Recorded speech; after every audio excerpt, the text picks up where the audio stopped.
আসসালামু আলাইকুম everyone, welcome to my channel RMC cooking studio and blog. আজকে আমি আপনাদের জন্য নিয়ে এসেছি একটা নতুন রেসিপি, সেটা হলো ছানার মিষ্টি।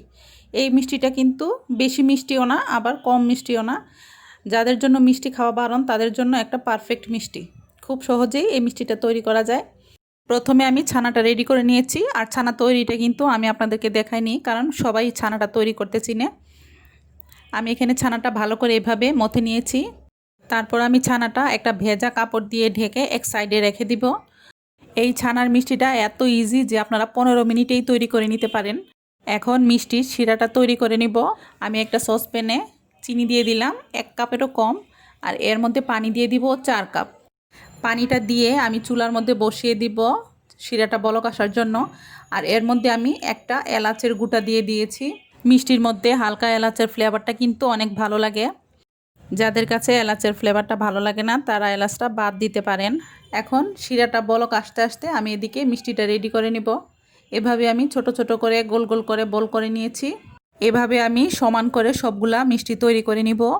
আর আরেকটা ব্যাপার অবশ্যই খেয়াল রাখবেন, শিরাটা বসিয়ে সবসময় মিষ্টি বানানোর চেষ্টা করবেন। মিষ্টি আগে যদি বানিয়ে শিরাটা তৈরি করেন তাহলে কিন্তু মিষ্টিটা ড্রাই হয়ে যায়, তখন মিষ্টিটা শিরাতে দিলে শক্ত হয়ে যায়। সবগুলা মিষ্টি আমার রেডি করা হয়ে গেছে। এখন আমি চুলার মধ্যে শিরাটা বলক চলে এসেছে, এর মধ্যে সবগুলা মিষ্টি ছেড়ে দিয়েছি। আর এই মিষ্টিটা 10 মিনিটের মধ্যেই কিন্তু সিদ্ধ হয়ে যাবে। সবগুলা মিষ্টি দিয়ে আমি একটা ঢাকনা দিয়ে 10 মিনিটের মতো ঢেকে দিলাম। 10 মিনিট জাল দেওয়ার পর আমার মিষ্টিটা পুরোপুরি রেডি হয়ে গেছে।